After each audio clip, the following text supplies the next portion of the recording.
হরি ওং নমঃ শিবায়, হরি ওং নমঃ শিবায়, হরি ওং নমঃ শিবায়। ওং শ্রী মহাকাল রুদ্রদেবায় নমঃ। ওং শ্রী মহাকাল কাশীনাথ দেবায় নমঃ। ওং শ্রী মহাকাল রুদ্র কেদারনাথ দেবায় নমঃ। ওং শ্রী মহাকাল রুদ্র তারকনাথ দেবায় নমঃ। হরি ওং নমঃ শিবায়, হরি ওং নমঃ শিবায়, হরি ওং নমঃ শিবায়। ভক্তগণ, শিবকৃষ্ণ গুরুকুল সেবাশ্রমের থেকে তোমাদের সকলের মঙ্গল প্রার্থনা করি, তোমাদের সকলের সফলতা প্রার্থনা করি। আজকেও আলোচনা করব কিছু চিঠি, কিছু ইমেল ইত্যাদি নিয়ে, জ্যোতিষের আঙ্গিকে বা হিন্দুজমের আঙ্গিকে আলোচনা করব। বুধ গ্রহ সম্পর্কে তোমাদের কাছে কিছু শাস্ত্রে কী ধরনের উল্লেখ রয়েছে সেই সম্পর্কে কিছু কথা বলবো। Education, primary education, academic and non-academic qualification, secondary education and higher education, abroad education, যে কোনো এডুকেশনের জন্যই বুধ একান্তভাবে জরুরি গ্রহ। বুধ আমাদের মেমোরি বা বুধ আমাদের স্মৃতি রক্ষার সহায়ক, স্মৃতি রক্ষা করে এবং মেমোরি শুধু রক্ষা করে না, এবং শুধু মেমোরি রক্ষা করে না, মেমোরি রিকল করে, মেমোরি রিকল করে। তাই যদি বুধ গ্রহের কোনো প্রকার অশুভ প্রভাব থাকে তাহলে সে জাতক বা জাতিকা পরীক্ষার হলে গিয়ে, অর্থাৎ তোমার ছেলে বা মেয়ে পরীক্ষা, এক্সাম, ইন্টারভিউ, ফাইনালে গিয়ে, মানে পরীক্ষার হলে গিয়ে সে মেমোরি রিকল করতে পারে না, ঠিকঠাকভাবে তার আর মনে পড়ে না। পরীক্ষার হলে গিয়ে ভুলে যাওয়া যাকে বলে, ইন্টারভিউর হলে গিয়ে ভুলে যাওয়া যাকে বলে, সেটা ঘটে থাকে। এই বুধ অস্তমিত হলে, বুধ নিচস্থ হলে, বুধ দুস্থানগ্রস্ত হলে বা বুধ অশুভভাবে থাকলে, অশুভ যোগ নির্মাণ করলে, আমাদের শাস্ত্রে একটি সঠিক জীবনের জন্য বলা হয়েছে যে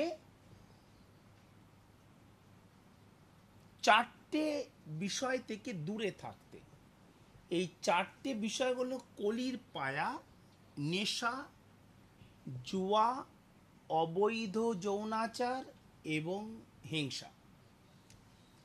নেশা তো তোমরা বুঝে গেলে, সব রকমের নেশাই সফলতা লাভের ক্ষেত্রে বাধা বা চরম সফলতা হলেও তা থেকে পতনের কারণ। যারা তোমরা হিন্দুইজম একটু হলেও লেখাপড়া করো বা আজকাল ইউটিউব হয়ে গেছে, ইউটিউবে তোমরা দেখতেই পাও যে আমাদের শ্রীমদ্ ভগবতের প্রথমেই সে ব্যাপারে ডেসক্রাইব করা হয়েছে, কলি সম্পর্কে বলা হয়েছে। কলি যুগে থেকেও তুমি সত্য যুগে বাস করতে পারো যদি তোমার মধ্যে এই 4টে প্রভাব না থাকে, তুমি এর থেকে দূরে থাকতে পারো। আর যদি এর 4টেই বা কোনোটি তোমার মধ্যে যদি থাকে তাহলে কলির প্রভাবে তুমি থাকবে এবং জীবন তার জন্য সমস্যাদায়ক হবে। তো হঠাৎ করে এই কলির ব্যাপারে কেন এলাম, যে বুধ হলো নেশার কারক। বলে কেন? রাহু হলো উচ্ছৃঙ্খল জীবনযাপনের কারণ। ঠিক তাই, রাহু উচ্ছৃঙ্খল জীবনযাপনের কারণ। নেশা, উচ্ছৃঙ্খল জীবন, জুয়া ইত্যাদি কারণ রাহু। কিন্তু রাহু এটা একা সম্পাদন করতে পারে না। রাহু এটা একা সম্পাদন করতে পারে না। বুধ হচ্ছে চঞ্চলমতি বালক গ্রহ। বুধ কিরকম? চঞ্চলমতি বালক গ্রহ। বুধ যখন যেই গ্রহের সাথে অবস্থান করে সেই গ্রহের ভাবে ভাবিত হয়ে সেই ফল প্রদান করে, সেই ফল প্রদান করে। যদি আমি এটিকে তোমাকে ঘরোয়া ভাষায় বলি তাহলে ছুরি, নাইফ তুমি কিচেনে তুমি নাইফ ব্যবহার করো, তুমি ফ্রুট জুস বানাতে তুমি নাইফ বা তুমি চাকু ব্যবহার করো, আবার যারা কিলার আছে তারা খুন করবার জন্য নাইফ ব্যবহার করে। কার হাতে নাইফ রয়েছে তার উপর নির্ভর করে যে তার উপযোগ বা ব্যবহার কি হবে। ঠিক সেরকম বুধ যে গ্রহের সাথে থাকবে, রবির সাথে থাকলে বুধাদিত্য যোগ, তুমি তোমার উচ্চ পার্সোনালিটি হবে, তুমি হাই অ্যাম্বিশাস হবে, তুমি উচ্চ পদাধিকারী কোনো তুমি সরকারি অফিসার হবে, অথবা তুমি আইএস হবে, আইপিএস হবে, ডিএম হবে, কোনো বড় ব্যবসায়ী হবে, বড় ব্যবসায়ী। আর যদি বুধ রাহুর সাথে থাকে তাহলে অশুভ প্রভাব দেবে। যদি তো আমি তোমাকে রাজনৈতিক ভাষাতে বলি, তাহলে পুলিশ একটা ডিপার্টমেন্ট।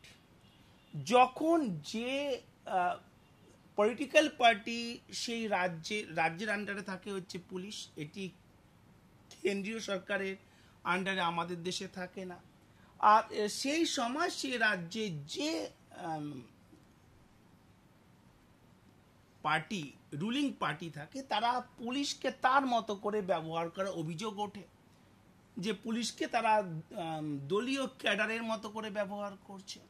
অর্থাৎ এক্ষেত্রে দেখো সেই পুলিশ অফিসারগুলো বা পুলিশ কর্মীগুলো খুব নিরুপায় থাকে, যারা পুলিশের জব করে তারা বলেই থাকে, আনঅফিসিয়াল বলে থাকে, অফিসিয়াল অবশ্যই নয়, যে আমরা নিরুপায়, প্রেশার আছে, প্রেশার খুব আছে, করতে হয়। আবার যখন বদলি হয়ে যায় বা যারা বুঝতে পারে যে বদলি হয়ে যাবে এবারে এরকম, তখন তাদের হালটা খুব খারাপ হয়। পরবর্তী সরকার এসে তাদের প্রতি কখনো অ্যাকশন নেয়, কখনো নেয় না, এরকম। তো কিরকম, এটা আমি রাজনৈতিক ভাষাতে হচ্ছে বুঝিয়ে বললাম। তো যখন বুধ রাহুর সাথে কানেক্ট করে তখন সে কিন্তু আর শুভ ফলটা দেয় না। বুধ রাহু মাতাল যোগ, নেশারু জুয়ারু যোগ, নেশারু জুয়ারু এগুলো বুধ রাহুতেই হয়ে থাকে। বুধ রাহু কানেকশন নেশার কানেকশন, নেশা সে ব্যক্তি করে থাকে। বুধ কেতু, বুধ রাহু এগুলো নেশার কানেকশন। বুধ কেতু হলে তার উল্টো দিকে রাহু আছে। কোন জন্মকুণ্ডলিতে যদি বুধ আর কেতু একসাথে থাকে তাহলে তার উল্টো দিকে রাহু আছে না, নেশার কানেকশন।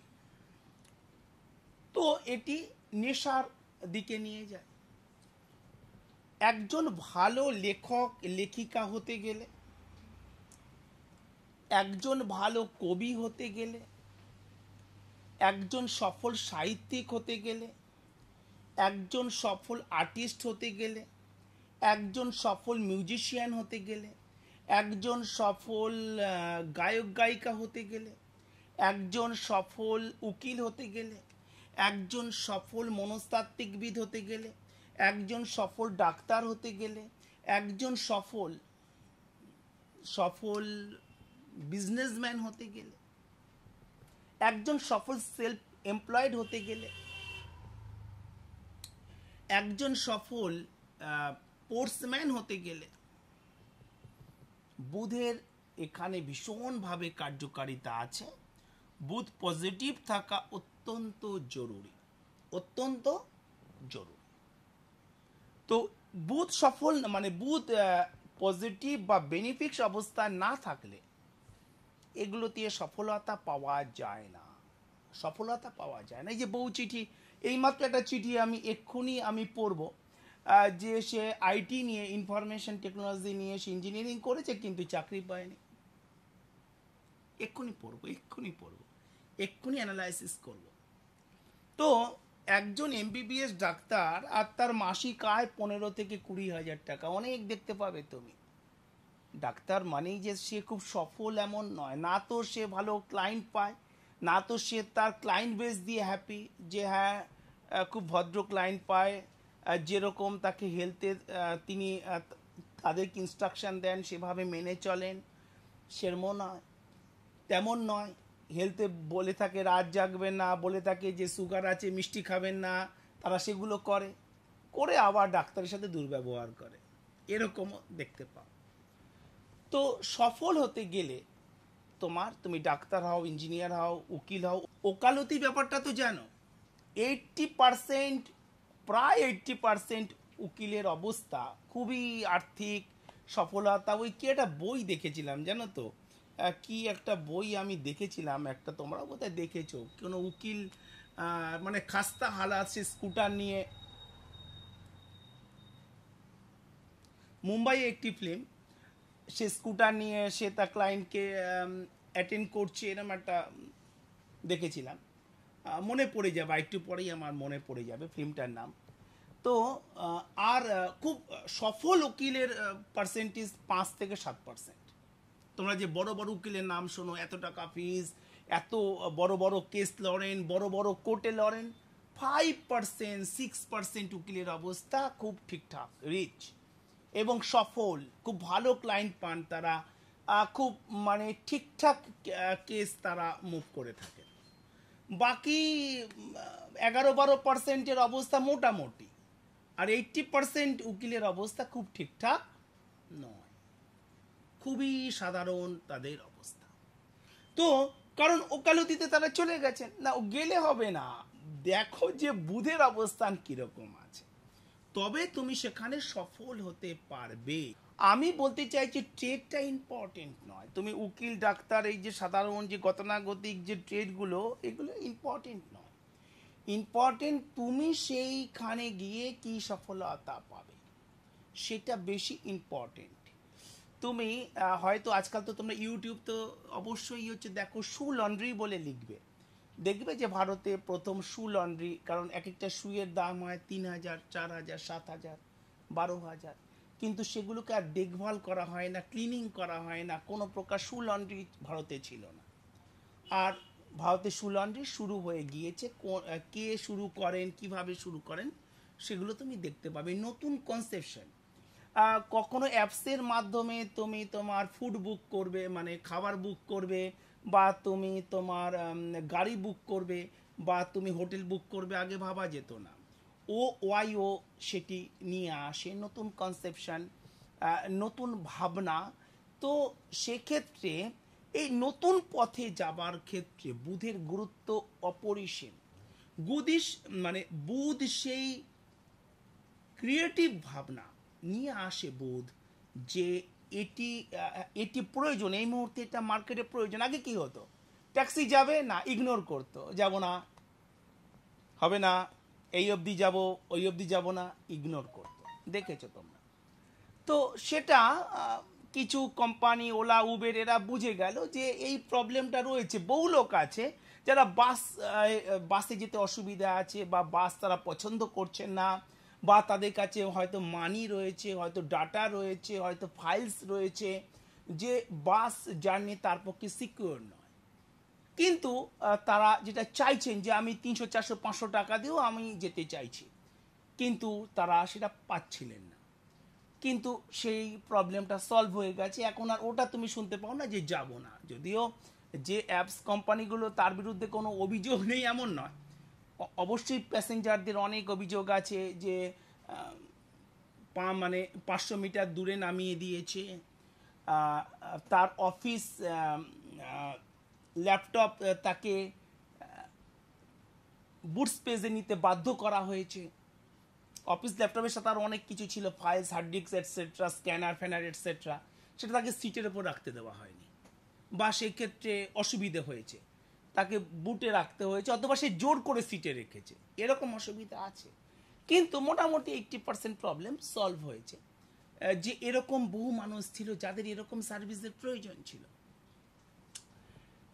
তো এখানে যেটা বিষয়, যে বুধ এখানে নতুন ক্রিয়েটিভিটি, নতুন ভাবনা, নতুন line of business, new needs, new business structure ইত্যাদি এই বুধ তৈরি করে থাকে। বুধ ইত্যাদি ভাবনা নিয়ে আসে, নতুন নতুন ক্রিয়েট করতে পারে সেই সমস্ত ব্যক্তি যাদের বুধ খুব স্ট্রং অবস্থাতে আছে। ভালো শিক্ষক হতে গেলে বুধ, ভালো লেকচারার হতে গেলে ভালো প্রফেসর মানে সফল প্রফেসর হতে গেলে বুধের অপরিসীম তার প্রভাব। এক কথায় বুদ্ধিজীবীর কারক হলো বুধ। বুদ্ধিজীবীর কারক হলো বুধ। আমি সে বুদ্ধিজীবীদের কথা বলছি না যারা কোনো বিশেষ বা একাধিক রাজনৈতিক দলের হয়ে প্রতিনিধিত্ব করে। আমি সে বুদ্ধিজীবীদের কথা বলছি না, কারণ বর্তমান দলে মানে যুগে তুমি দেখতে পাও যে বিভিন্ন রাজনৈতিক দলে বুদ্ধিজীবী রয়েছে। সেরকম কথা বলছি না। যারা প্রকৃতপক্ষেই বুদ্ধিজীবী, যারা রাজনৈতিক দল থেকে মাসোহারা নেন না বা পান না বা নিতে চান না, যারা স্বাধীন, বুধ খুবই ইম্পর্টেন্ট গ্রহ। এবার যেটি বিষয়, বুধ সম্পর্কে আমাদের শাস্ত্রে কি বলা রয়েছে। তোমরা এই মুহূর্তে বুধ গ্রহের একটি ধার্মিক ছবি তোমরা টিভির পর্দায় দেখতে পাচ্ছ। পীত বর্ণের, হলুদ বর্ণের পুষ্পমালা। বুধ এই যে গ্রহে, তার যে মূর্তি, তার যে ছবি, তাতে কি আছে, হলুদ বর্ণে পীত বর্ণের পুষ্পমালা আছে, আর পীত বস্ত্র, হলুদ বস্ত্রে ধারণ করে আছে। তার শরীরে সৌন্দর্য কণের নামক পুষ্পের মতো, তার শরীরের যে সৌন্দর্য সেটি কনক নামক পুষ্পের মতো, মানে কনক ফুলের মতো। তার 4 হাতে আছে ক্রমান্বয়ে তরবারি, ঢাল আর গদা, আর একটি হাত আছে বড় মুদ্রায়। মাথায় স্বর্ণমুকুট এবং গলায় সুন্দর মালা তিনি ধারণ করে আছেন। তিনি সিংহ বাহনে আছেন, তিনি সিংহের ওপর অধিষ্ঠান করে আছেন। অথর্ব বেদ অনুসারে 4টি বেদ, কেউ কেউ জানো, সবাই জানো না, বা বেদের মধ্যে আছে কি তাও অনেকেরই জানা নেই। তোমরা হরফের বাংলাতে বেদ পাবে। হরফ হচ্ছে প্রকাশন। হরফ প্রকাশনে তোমরা বাংলাতে বেদ পাবে। যদি যারা তোমরা কিনতে চাও, তোমরা কিনে স্টাডি শুরু করতে পারো।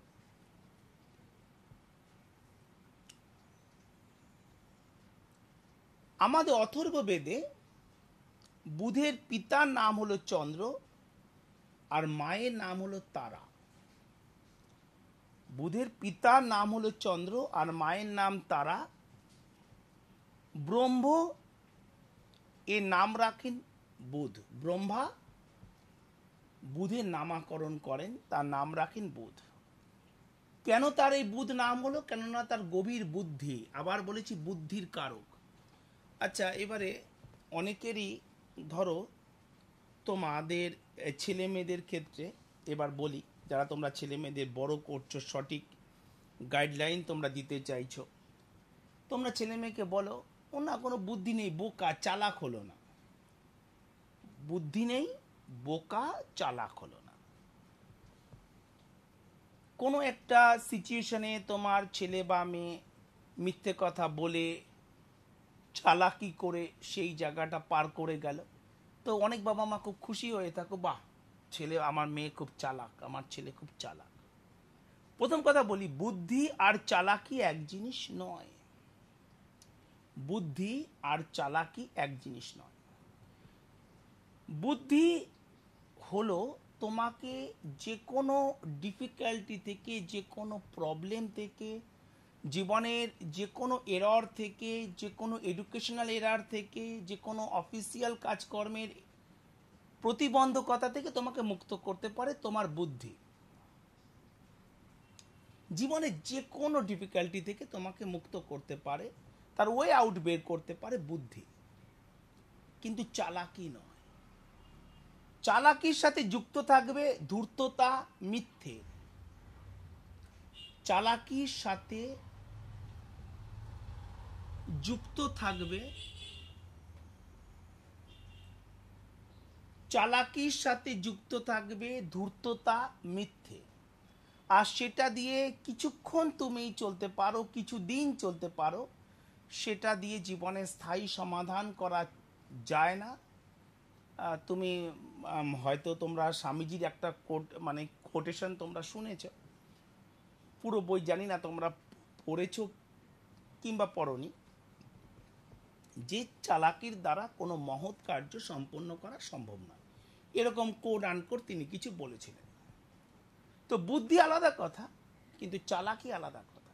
চালাকি ধূর্ততা, মিথ্যে, প্রবঞ্চনা, কিন্তু বুদ্ধির মধ্যে তা নেই। বুদ্ধি হলো একটি শুভ গুণ, একটি শুভ গুণ। তো ব্রহ্মা তার নাম রাখলেন বুধ, কেননা তার গভীর বুদ্ধি। শ্রীমদ্ ভগবত অনুসারে ইনি সকল শাস্ত্র পরাঙ্গম আর চন্দ্রের মতে কান্তিমান। চন্দ্র যেমন দেখতে খুব সুন্দর, বুধও দেখতে অত্যন্ত সুন্দর, এবং তিনি সর্বশাস্ত্রেও তিনি আত্মস্থ করেছেন। মৎস্য পুরাণে 24/1/2 অনুচ্ছেদ অনুসারে বুধকে সর্বোত্তম যোগ্য দেখে ব্রহ্মা একে ভূতলের স্বামী গ্রহ করেছেন। তিনি বুধকে সর্বোত্তম যখন দেখলেন, তখন তিনি তাকে ভূতলে স্বামী গ্রহ হিসেবে নির্বাচিত করেছেন। মহাভারতের একটি কাহিনী অনুসারে তার বুদ্ধি এবং বিদ্যায় প্রভাবিত হয়ে মহারাজ মনু তার গুণবতী কন্যা ইলার সঙ্গে বুধের বিবাহ দেন। বুধের স্ত্রীর নাম হলো ইলা, মনুর কন্যা হলো ইলা, তার সাথে বুধের বিবাহ দেন। ইলা এবং বুধের বিবাহের পরে পুরুরবার বলে এক সন্তানের জন্ম হয়। এইভাবে সেখানে বুধের বংশ পরিচয়ের কথা বলা রয়েছে। শ্রীমদ্ ভগবতে 5/22 এবং 23 শ্লোক অনুসারে বুধ গ্রহের অবস্থান হলো শুক্র থেকে 2 লক্ষ যোজন ওপরে। শুক্র থেকে 2 লক্ষ যোজন ওপরে বুধ গ্রহ প্রায়শই মঙ্গল করে থাকেন। এটি নৈসর্গিক শুভ গ্রহ। যখন যে গ্রহের সাথে মিলিত হয়, সেই গ্রহের ভাবে ভাবিত হয়ে সে ভাব প্রদান করে থাকে। কিন্তু তিনি যখন সূর্যের গতি উল্লঙ্ঘন করেন, তখন ঝঞ্ঝা, বৃষ্টি, অনাবৃষ্টির ভয় ইত্যাদি হয়ে থাকে। আমরা যখন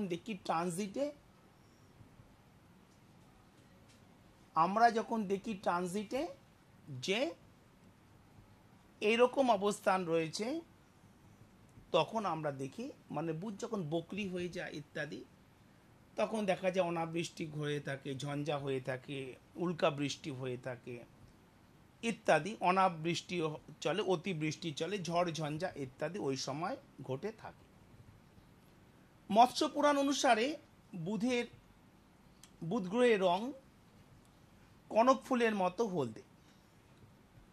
বুধের রথ শ্বেতবর্ণ এবং উজ্জ্বলতায় প্রদীপ্ত, খুবই উজ্জ্বল এবং সাদা রঙের।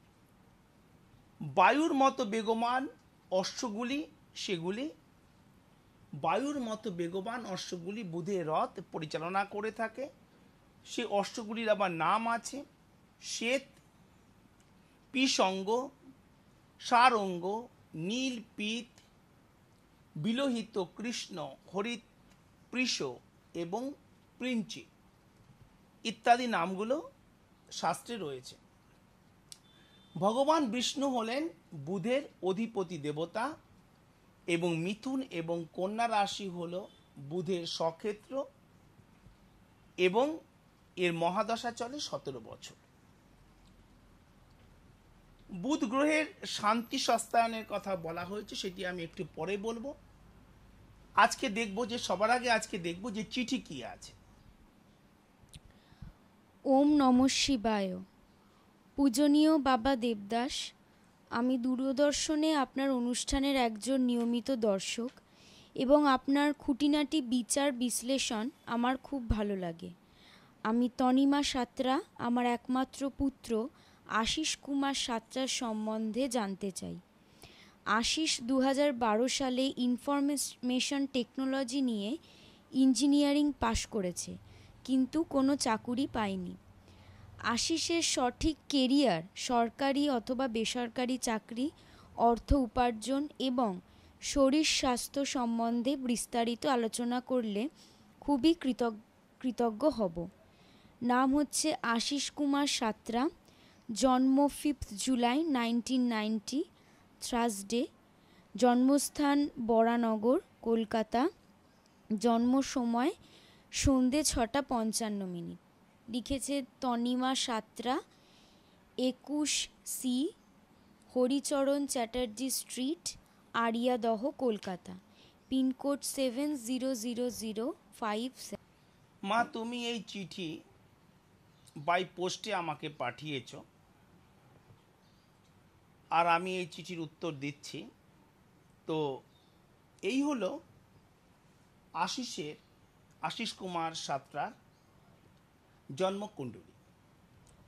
জন্মকুণ্ডলীতে মেষ রাশিতে আছে মঙ্গল, আর বৃষ রাশিতে আছে শুক্র, রবি বুধ এবং বৃহস্পতি আছে মিথুন রাশিতে, আর কর্কট রাশিতে আছে কেতু, সিংহ রাশিতে কোনো গ্রহ নেই, মিথুন রাশিতে কোনো গ্রহ নেই, এবং তুলা রাশিতে কোনো গ্রহ নেই।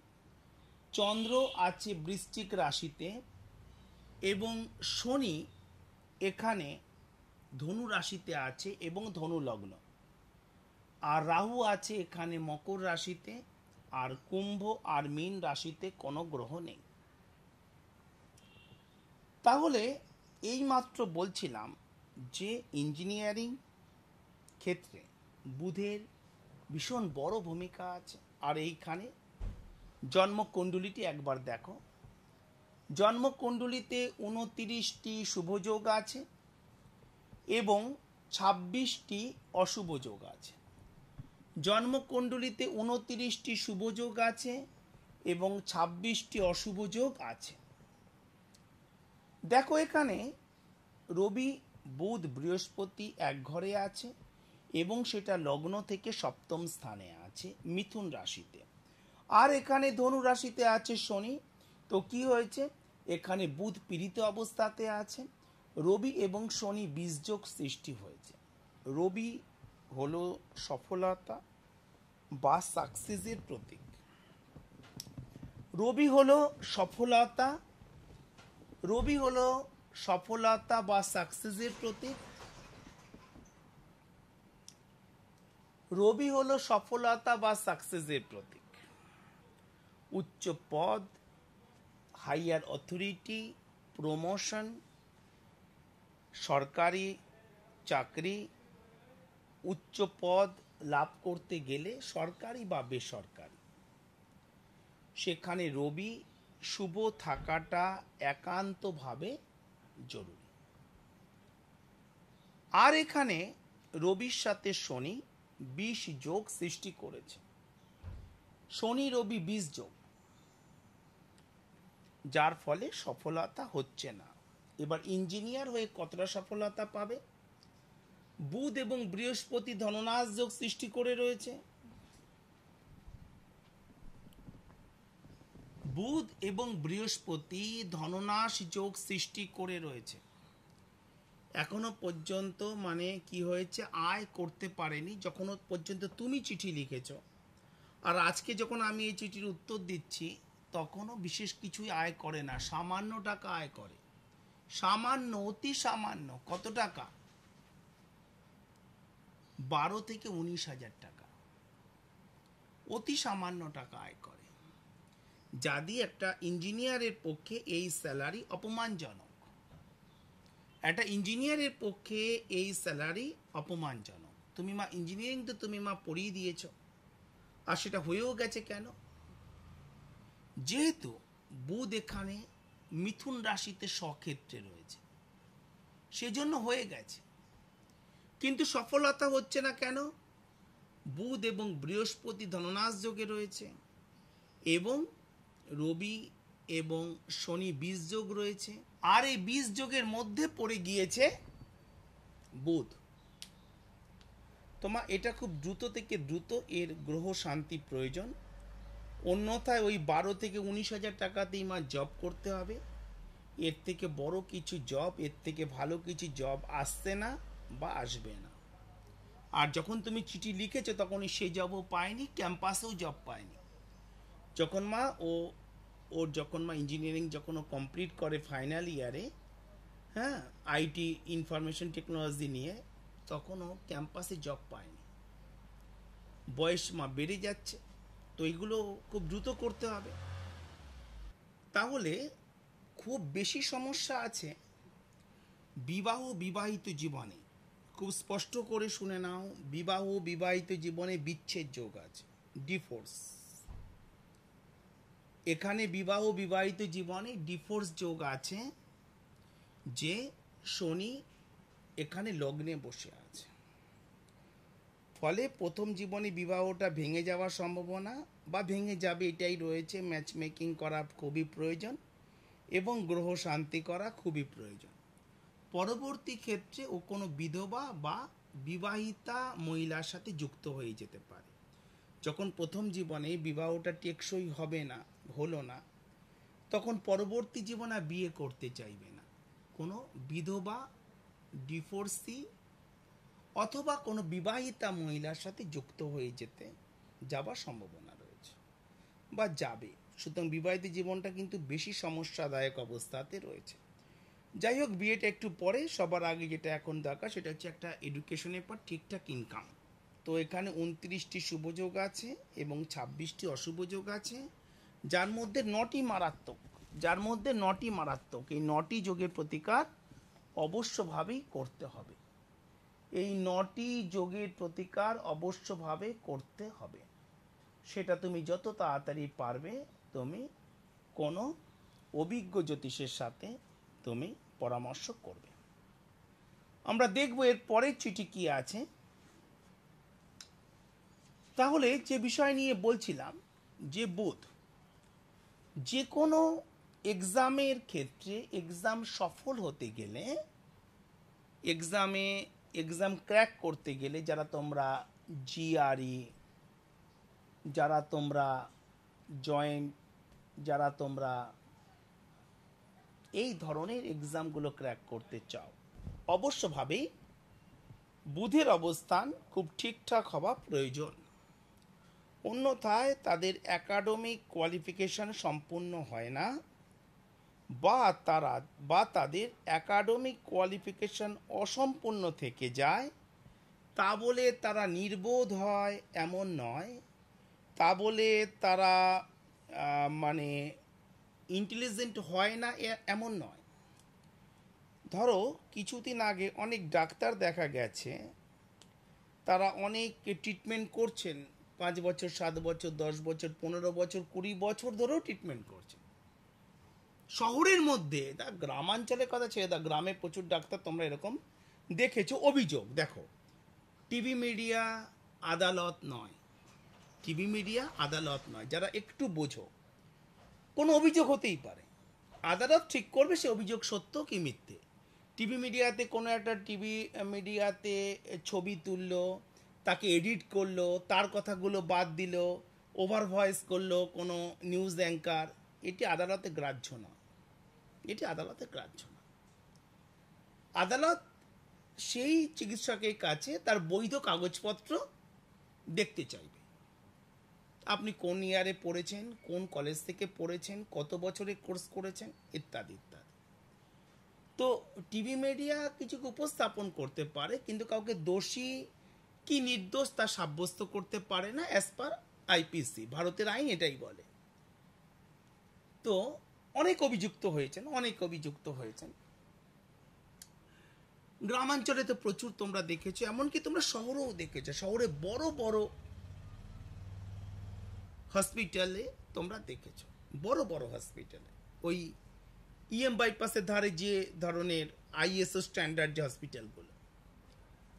কিন্তু তা বলে এটা নয়, যারা অত বছর ধরে রয়েছেন, বিভিন্ন প্রকারের তারা চিকিৎসা করছেন, বিভিন্ন প্রকারের কনফারেন্স করছেন, সেখানে লেকচার দিচ্ছেন, এই মেডিকেল লেকচার দিচ্ছেন, তো তারা চিকিৎসা জানেন না তা না, ভালো মতে জানবে। এমন স্বনামধন্য একজন চিকিৎসকের নামও এসেছিল সে সময়।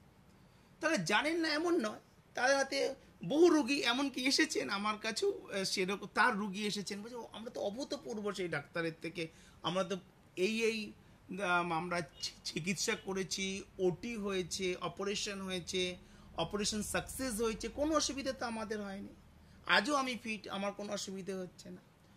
অর্থাৎ সে ব্যক্তি নন একাডেমিক ডক্টর, তার যথেষ্ট এক্সপেরিয়েন্স আছে, তার যথেষ্টভাবে সে সফল, সে একজন সত্যিকারের নন একাডেমিক ডক্টর, সে চিকিৎসা করবার উপযুক্ত। কিন্তু একাডেমিক অ্যাজ পার রুল, মানে তুমি খুব ভালো ড্রাইভার, কিন্তু তোমার কাছে ড্রাইভিং লাইসেন্সটা তোমার বানানো হয়নি, অথবা এক্সপায়ার হয়ে গেছে। বহু এক্সপায়ার ড্রাইভিং লাইসেন্স নিয়ে বহু লোক ড্রাইভিং করেন, বিশেষ করে প্রাইভেট কার বহু লোকই ড্রাইভিং করে। ও কবে এক্সপায়ার হয়ে গেছে খুলেই দেখে না, কারণ কি প্রাইভেট কার চেক হয় না। ডক্টর, ইঞ্জিনিয়ার বা যারা দেখে যে যখন একজন ট্রাফিক দেখেন এই গাড়ি ওভারলোড নেই, সিটের বেশি লোক নেই, অফিস কার বোঝা যাচ্ছে, তো তারা চেকিংই করেন না। বিশেষ করে সেডান গাড়ি, ভদ্রলোকের গাড়ি চেক করেন না। টাটা সুমো টুমো, স্করপিও ফরপিও হলে চেক করে যে ভাড়া ফাড়া খাটছে কিনা বা কী ব্যাপার। ভদ্রলোকের গাড়ি তো চেকই হয় না। আমি বহু লোককে দেখেছি, বা তোমরাও দেখেছি, বা তোমাদের হয়েওছে যে তোমার ড্রাইভিং লাইসেন্স কবে এক্সপায়ার হয়ে গেছে, তুমি তারপরেও 6 মাস, 1 বছর, 2 বছর গাড়ি চালিয়ে যাচ্ছ। তাহলে তুমি ড্রাইভার নাও এমন নাও। কিন্তু যদি তোমার হাতে কোনো হাদসা ঘটে যায়, বা তোমার হাতে না ঘটলো, তোমার গাড়ির সাথে ঘটলো, কেউ এসে তোমার গাড়িকেই মেরে দিল, তাহলে কিন্তু আইন তার মতো করে তাকে তোমায় ট্রিট করবে, যে তোমার ওই ডেটে গাড়ি চালানোর বৈধ বৈধ কাগজপত্র, মানে তোমার ওই দিন গাড়ি চালানোটা অবৈধ, বা ওই দিন তোমার কাছে গাড়ি চালানোর জন্য ভারতের আইন অনুযায়ী বৈধ কাগজপত্র ছিল না। বলো, এবার তুমি মানে একজন ড্রাইভার হিসেবে গণ্য নাও হতে পারো, সেটা কোর্ট সেটা হচ্ছে বিচার করবেন, যে তুমি এক্সপিরিয়েন্স, তুমি ড্রাইভার, তুমি 15 বছরের ড্রাইভার, 10 বছরের ড্রাইভার, কিন্তু তখন তোমার এক্সপায়ার হয়ে গেছে ড্রাইভিং লাইসেন্স। তো এরকম ব্যাপার যে ডাক্তাররা সেসব অভিযুক্ত হয়েছেন, তার মধ্যে 5% ডাক্তার মিনিমাম আছেন যারা অত্যন্ত অভিজ্ঞ ডক্টর। কিরকম ডক্টর? নন একাডেমিক, বোধের কোনো প্রকার খারাপ অবস্থানের জন্য, রং কানেকশনের জন্য, মানে অশুভ যোগের জন্য তার কোয়ালিফিকেশনটা আর্থিক কারণে হোক, শারীরিক কারণে হোক, সামাজিক কারণে হোক, সাংসারিক কারণে হোক, যে কোনো কারণে তার আটকে গেছে, সে ফাইনাল ইয়ার কমপ্লিট করতে পারেনি। বেশিরভাগ ডাক্তার এমন আছে যারা 2 বছর পড়েছে, 3 বছর পড়েছে, তারপর আর ফাইনাল ইয়ার কমপ্লিট করতে পারেনি, কিন্তু এমবিবিএস লিখছে, অথবা এমবিবিএস করছে এমডি করেনি, এমনও কিছু অভিযুক্ত হয়েছিলেন যে এমবিবিএস ডাক্তার, কিন্তু তারা আরও বেশি কিছু লিখেছেন, এমডি অর এফআরসিএস ইত্যাদি ইত্যাদি লিখেছেন, কিন্তু তারা সেগুলো করেননি। কিন্তু সেই স্তরের তারা রুগীদেরকে ট্রিটমেন্ট করে থাকেন, একজন এফআরসিএস বা এমডি যা করতে পারেন। অথবা এমবিবিএস দিয়ে তারা ফাইনাল ইয়ার আর করেনি, বা ফাইনাল ইয়ার দিয়েও পাস করতে পারেনি। হয়তো এত ফ্যামিলি প্রেশার ছিল, কারোর কেউ অসুস্থ ছিল, খুব ফিনান্সিয়াল প্রবলেম ছিল, কিছুর জন্য পাস করতে পারেনি। ওই যে বা বুধ হচ্ছে মেমোরি, যে পরীক্ষার খাতায় গিয়ে আর ভুলে গেছে, লিখতে পারে, কিন্তু সে ভালো ডাক্তার, সে কিন্তু ট্রিটমেন্ট খুব ভালো করছে, তার হাতে কোনো এরর নেই, কোনো অভিযোগ নেই, ঠিকঠাক সে কিন্তু ট্রিটমেন্ট করেছে। আর যখন সে দেখেছে যে দেখো আমার তো এগুলো নেই, তো একদম শহরের মধ্যে না থেকে আমি একটুখানি জেলাগুলোতে চলে যাই, অথবা অনেকে শহরের মধ্যেও অনেকে প্র্যাকটিস করেছেন। তো এর কারণ হচ্ছে বোধ। এই নিয়ে বহু পুরোনো দিনে কোনো একটা বাংলা ফিল্ম তৈরি হয়েছিল উত্তম কুমারের আমলে, কোনো একদম এরকম একটি ফিল্ম তৈরি হয়েছিল। সে ডাক্তারের কাছে একাডেমিক কোয়ালিফিকেশন ছিল না, ফাইনাল ইয়ার সে মানে পাস আউট হয়নি, কিন্তু সে খুব অভিজ্ঞ ডাক্তার। দেখো, যেটা তুমি যদি কারোর থেকে ট্রিটমেন্ট পেয়ে সুস্থ হও, তো তাকে তুমি যদি একাডেমিকভাবে নাও মানো, নন একাডেমিকভাবে তোমাকে ডাক্তার মানতে হবে। কোনো একটা ডাক্তার আমাকে যদি অপারেশন করেছেন আর আমি কিওর আছি, আমার আজকে 5 বছর কোনো প্রবলেম, কোনো ইস্যু হয়নি, কিন্তু আমি জানলাম যে সে ডাক্তারের অপারেশন করার মতো তার কাছে ভারতীয় আইন অনুযায়ী তার কাছে একাডেমিক কোয়ালিফিকেশন নেই, কিন্তু আমি আইন অনুযায়ী মানছি যে সে ডাক্তার নয়, কিন্তু আমাকে সেই পেনফুল লাইফ থেকে সে রিলিফ দিয়েছে, তো বাস্তবেও আমাকে মানতে হবে যে সে নন একাডেমিক, তো ডাক্তার আমাকে মানতে হবে, সে তো জানে এই ব্যাপারগুলো, সে জানে, সে এই ব্যাপারগুলো সে জানে। তো এই বুথ কি করে, যেটা বলতে চাইছি, বারবার যেটা বলতে চাইছি, তোমার ছেলে বা মেয়ে যত ট্যালেন্টেড হোক, বুথ কি করবে, একাডেমিক কোয়ালিফিকেশনে ছেদ নিয়ে আসবে, হতে দেবে না, ফাইনাল ইয়ার হতে দেবে না, ফার্স্ট লিস্টে নাম আসবে না, তোমার ওয়েটিংয়ে চলে যাবে, কোথাও অ্যাডমিশন নিতে গেলে 2টো রোল নম্বর পিছে হয়ে যাবে, 3 নম্বরের জন্য স্টার পাবে না, 1 নম্বরের জন্য লেটার পাবে না, আর কি বলবো বলো, তোমার 5 নম্বরে বা 3 নম্বরের জন্য ভালো স্ট্রিম পাবে না, এইসব বাধা আনে, এসব বাধা আনবে। তো আমরা দেখবো এরপরে আর কি চিঠি আছে। তারপরে আমি বুধ গ্রহের যে সমস্ত মানে শাস্ত্রের তার কি সমস্ত মানে বুধ গ্রহের যে আর উপাচারের কথা বলা হয়েছে সেগুলোও বলবো, দেখবো এরপর কি চিঠি আছে। শ্রী শ্রী দুর্গা মাতা সহায়। শ্রী চরণেষু বাবা দেবদাস। বাবা, সর্বপ্রথমে আপনি ও আর্যদা আমার শতকোটি প্রণাম নেবেন। আমি স্বপ্না চ্যাটার্জি, গড়িয়া থেকে আমার ছেলের সম্বন্ধে আপনার কাছে জানতে চাইছি।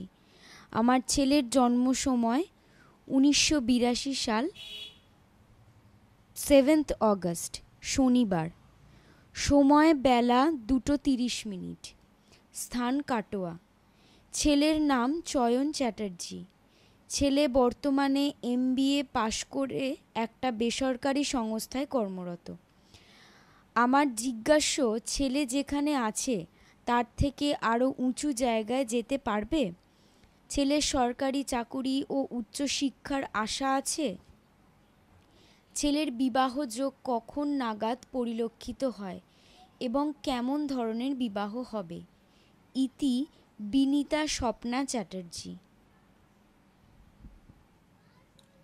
মা, তুমি এই চিঠি লিখেছো গড়িয়া থেকে তোমার ছেলের জন্য। মা, তোমার নাম স্বপ্না চ্যাটার্জি, মানে তোমার হবে কাশ্যপ গোত্র, আর তোমার ছেলের জন্য মা তুমি এখানে চিঠি লিখেছ। ছেলে এই মুহূর্তে যেখানে রয়েছে তার থেকে আর কোনো বড় কোনো ভালো জব পাবে কিনা। চয়ন চ্যাটার্জি তার নাম, MBA পাস করেছে। তুমি স্ট্রিম কিছু উল্লেখ করনি যে ও ফিন্যান্সে করেছে নাকি মার্কেটিংয়ে করেছে নাকি HR-এ করেছে না অন্য কোনো স্ট্রিমে করেছে, তা তুমি উল্লেখ করনি। তুমি আরও কিছু উচ্চ পদ চাইছো বা তুমি সরকারিতেও চাইছো, মানে আশা আছে কিনা তা তুমি জানতে চাইছো, এবং আরও ওর হায়ার এডুকেশন আর কিছু আছে কিনা সে ব্যাপারেও তুমি জানতে চাইছো। ঠিক আছে মা, আমি অবশ্যভাবেই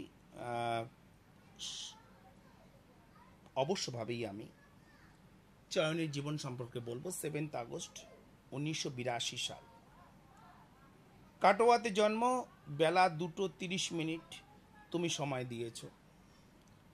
ওর জীবন সম্পর্কে বলবো, তার সাথে যারা তোমরা MBA করেছো বা করতে চাইছো বা ফাইনাল ইয়ারে আছো তোমরাও শুনবে কি ধরনের গ্রহ অবস্থান থাকলে MBA শুভ হবে, বা MBA করবার পর তোমার স্যালারি স্ট্যাটাস কি হবে। অর্থাৎ MBA করবার পরে ভারতীয় জব মার্কেটে আমি সর্বাধিক স্যালারি পেতে দেখেছি পার মান্থ ইন্টু 12 করে পার অ্যানাম করবে 2.14, 2,14,000।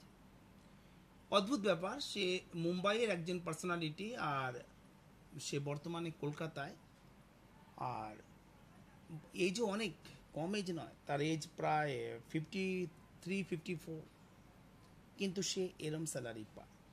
তারপরে বউ আছে 1,75,000, 1,70,000 পার মান্থ বলছে, হাতে পায় সমস্ত ফ্যাসিলিটি ছাড়া। কোম্পানি ফ্লাইট পায়, কোম্পানি একটি ল্যাপটপ দিয়েছে, ফোন কলস, মোবাইল পায় অ্যাপেলের ইত্যাদি, হাতে পায় 1,72,000 এরকম, তারপর 1,30,000-40,000 প্রচুর আছে, 70-80 হাজারেরও, শুধু 70-80 হাজার 90 হাজারেরও বহু কেউ স্যালারি পায়, 50-60ও পায়। আবার অদ্ভুত এমবিএ করে, হ্যাঁ হ্যাঁ হ্যাঁ, এমবিএ করে 16,000 টাকা স্যালারিও পায়। 12, সর্বনিম্ন আমি দেখেছি 12 per month, not Enam, 12K per month, 15K 16K। অর্থাৎ তোমরা অনেকে ভেবে থাকো ভালো কিছু স্ট্রিম, ভালো কিছু এরকম, ভালো স্ট্রিমে গেলে তোমার ভালো ইনকাম হবে তা নয়। আমি বউকেও তোমরা উকিল আছো, সত্যি করে বলো, দিনে 2,000 টাকা আয় নেই, মাসে 60,000 টাকাও ইনকাম হয় না, 1,00,000 টাকাও ইনকাম হয় না, মানে 60,000 হয় না তো 1,00,000 কি করে হবে? বহু অ্যাভারেজ উকিলদের শহরের বুকে প্র্যাকটিস করে, অ্যাভারেজ উকিল 1,00,000 টাকা ইনকাম নেই মাসে। এত গরমে কোট টাই পরে নন এসি রুমের মধ্যে প্র্যাকটিস করে, এত টাইপ, এত বিপ রিড করে মাসে 1,00,000 টাকা ইনকাম নেই। তাই ট্রেড অবশ্যভাবে একটা বড় মাইনে রাখে, একটা বড় বিষয়, কিন্তু তোমার সাকসেস, তোমার পার্সোনালিটি তার থেকে বড় বিষয়। অর্থাৎ আমি ঠিক এভাবে বলতে চাইছি, তোমরা কারো বায়োগ্রাফিগুলো একটু পড়বে, দেখবে, এখন আর পড়ার দরকার নেই, ইউটিউবেই দেখতে পাবে। তাহলে সঞ্জীব কাপুর একজন শেফ, সে একজন মেল, সে একজন ফ্যামিলি ম্যান। তার একবার বায়োগ্রাফি পড়বে যে তার সময়, তার এডুকেশন কেরিয়ারে সবাই চলে গেল ইঞ্জিনিয়ারিং, ডক্টর ইত্যাদি ইত্যাদিতে, সে করলো না, তাকে সবাই বিদ্রুপ করতে শুরু করলো। মানে বাংলায় যাকে বলে প্যাগ দেওয়া, বিদ্রুপ করা, হেয় করা, না না চলে যায় খানা পাকানে কে লিয়ে, তু মর্দ হ্যায় ইয়া औरत है, ऐसा भी बात, এমনও কথা বলেছে। কিন্তু সে শেফ হলো এবং সে সফল, মানে পার্সোনালিটি, মানে 5 স্টার হোটেল থেকে শুরু করে 4 স্টার 3 স্টার বিভিন্ন টিভি মিডিয়া দেখতে পাবো। তো বলে এবার কেউ বলবে এটা এক্সেপশনাল, এটা তো মানে লাখে একটা হয়। ঠিক, কথাটা ভালো মতো মনে করি আমি, লাখে একটা হয়, এটি এক্সেপশনাল কখনো এক্সাম্পল হতে পারে না, এরম কিছু মানুষ মন্তব্য করেন। আমি আসছি, তাই সে ব্যাপারে আসছি। বা ছেলে কি করছে, এই তোমার ছেলে কি করছে, আর বলো না, সারাদিন রুমের মধ্যে লাল লাইট নীল লাইট, এই কয়েন সেই কয়েন, এটা সেটা নিয়ে ম্যাজিক দেখাচ্ছে, ম্যাজিক। কি বলছে ম্যাজিক, বাস স্ট্যান্ডে ম্যাজিক দেখাবে নাকি, বাজে একদম। বলো ভালো করে ইঞ্জিনিয়ারিংটা পড়তে। তো পিসি সরকার ম্যাজিকই দেখান, তিনি যা ফেমাস হয়েছে, বা আরো তার ম্যাজিক দেখেই ফেমাস হয়েছে, তারা ম্যাজিক দেখেই ফেমাস হয়েছে। তোমার ছেলে কি করছে আর বলো না, স্টেশনে গিয়ে দাঁড়িয়ে থাকছে, কে হোটেল নেবে তাকে এনে হোটেল দেখাচ্ছে, ও তার স্টার্ট আপ একবার দেখবে, একবার ইউটিউবেও পেয়ে যাবে, বিভিন্ন পত্রপত্রিকাতেও পেয়ে যাবে।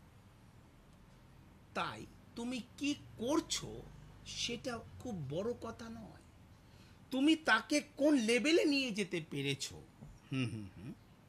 তুমি তাকে কি লেভেলে নিয়ে যেতে পেরেছো সেটা বেশি বড় কথা। সেটা তোমার পার্সোনালিটি, তোমার পরিশ্রম, তোমার আইকিউ ওপর, তোমার অবশ্যই কাজের প্রতি তোমার সমর্পণ, কাজকর্মের প্রতি তোমার সমর্পণ, সেটা নির্ধারণ করবে। সুতরাং যে আমি আলোচনা করব এখানে, যে এমবিএ কি করে, মানে কি ধরনের গ্রহ অবস্থান থাকলে তুমি এমবিএ করতে পারো, HR, ফিন্যান্স, মার্কেটিং আর অন্য কিছু আলোচনা করব। আজকে আর সময় নেই, যারা চিঠি লিখবে, চিঠি লেখার ঠিকানা বলে দিয়েছি, আজকে আর সময় হবে না। তোমরা চিঠি লিখতে পারো দেখো নিচে ঠিকানা যাচ্ছে, যারা এসে দেখা করতে চাও হাতে সময় নিয়ে আসবে।